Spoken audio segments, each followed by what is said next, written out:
পহেলা October থেকে দেশে বিদ্যমান যে নিষেধাজ্ঞা আছে পলিথিন এবং প্রোপাইলিন ব্যাগের ভিতরে, সেটা আমরা সুপার শপিং মলগুলোতে প্রয়োগ করতে যাচ্ছি। পহেলা নভেম্বর থেকে আমরা কাঁচা বাজারে প্রয়োগ করতে যাচ্ছি। একই সাথে পহেলা নভেম্বর থেকে পলিথিন যারা উৎপাদন করে সেখানেও আমরা জোরে আমাদের অভিযোগগুলো পরিচালনা শুরু করব। সকলেই কিন্তু পর্যাপ্ত সময় পাচ্ছে। আমরা বিকল্প সরবরাহের জন্য কাজ করছি। আর বিকল্প বাংলাদেশে পলিথিন শপিং ব্যাগের বিকল্প প্রথাগতভাবেই আছে। আমাদের পাটের ব্যাগ, আমাদের যে ছালাগুলো আমরা বাসায় দেখি, আমাদের কাগজের ব্যাগ, কাপড়ের ব্যাগ, এগুলো বাংলাদেশে আছে। এইগুলো নিয়ে বিকল্প নেই। এই তর্ক শুরু করার আমাদের আসলে কোনো সুযোগ। আর আরেকটা জিনিস আমাদের মনে রাখতে হবে যে মার্কেট কখনো খালি থাকে না। যে মুহূর্তে চাহিদা আসবে সেই মুহূর্তে আপনি দেখবেন সরবরাহ। তো আমরা অভিযান দিয়ে একটা তিক্ত পরিস্থিতির মধ্যে দিয়ে কাজটা শুরু করতে চাই।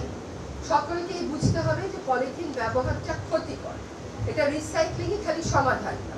যদি আপনার আর কোনো উপায় না থাকে তখন ভিন্ন কথা, কিন্তু পলিথিন ব্যবহারটা যে ক্ষতিকর ওটা দেশের কোনো গবেষণার প্রয়োজন নেই। আন্তর্জাতিকভাবে স্বীকৃত বিভিন্ন গবেষণাগার প্রমাণ করে দিয়েছে যে মানুষের রক্ত থেকে নিয়ে শুরু করে ব্রেন পর্যন্ত এটা চলে গেছে।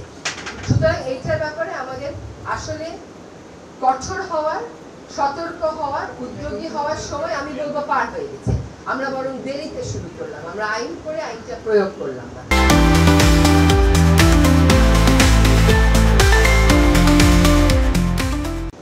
সরকার মনিটরিং করতে পারে, সরকার এনফোর্সমেন্ট করতে পারে, সরকার আহ্বান জানাতে পারে, সরকার সচেতন হতে পারে, কিন্তু ভোক্তা পর্যায়ে, ক্রেতা পর্যায়েও একই রকম সচেতনতা থাকা দরকার। ছোট্ট একটা কথা বলে শেষ করি।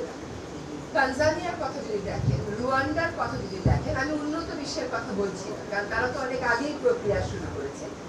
রুয়ান্ডা, তানজানিয়ার মতন দেশগুলোতে, তানজানিয়ার আপনি যখন বিমান থেকে নামবেন আপনার প্রত্যেকটা লাগেজ স্ক্যানিং মেশিনে দিয়ে চেক করা হয়, কারণ ওরা একটাও পলিথিন শপিং ব্যাগ নিয়ে এমনকি পর্যটককেও ঢুকতে দেবে না। আর রুয়ান্ডার বক্তব্য হচ্ছে, যুদ্ধ আমার যত না ক্ষতি করেছে এই পলিথিন শপিং ব্যাগ আমার তার থেকে বেশি ক্ষতি করবে, কারণ যুদ্ধের যে প্রভাবটা 30 বছর 40 বছরে চলে যাবে, কিন্তু একটা পলিথিন ব্যাগ তো 100 বছরেও মাটিতে মিশবে না। সুতরাং আর উন্নত বিশ্বে অনেকে করে যে রিসাইক্লেবল কিছু কিছু পলিথিন দেয়, কিন্তু যেটা আমি বললাম যে আমাদের রিসাইক্লিং এখনো শিল্পের পর্যায়ে পৌঁছায়নি। আমাদের অভ্যাস হয়ে গেছে একটা করে পলিথিন নিয়ে যাই আর মনে করি এটা সস্তা। আসলে কিন্তু এটা সস্তা না। এটার মূল্য বাংলাদেশের প্রত্যেকটা নাগরিককে দিতে হচ্ছে। আগামীকালই আমার কাছে আসবেন যে আমার বুড়িগঙ্গা নদী পরিষ্কার করে দেন। কেমন করে দিব? ওইটা নদীর তলদেশে তো 3 থেকে 6 ফিট আপনার পলিথিনের আস্তর পড়ে আছে, যেটা ড্রেজিং মেশিন দিয়ে তোলা সম্ভব হচ্ছে না। আগামীকালই বলবেন যে আপনার কর্ণফুলী নদী পরিষ্কার করে দেন। কেমন করে দিব? তো ওটা তলদেশেও তো পলিথিন। সাম্প্রতিক সময় নদী দূষণ নিয়ে একটা গবেষণা হয়ে গেছে, সেখানে 56টা দূষিত নদী, 56টার তলদেশে পলিথিনের পুরো আস্তর।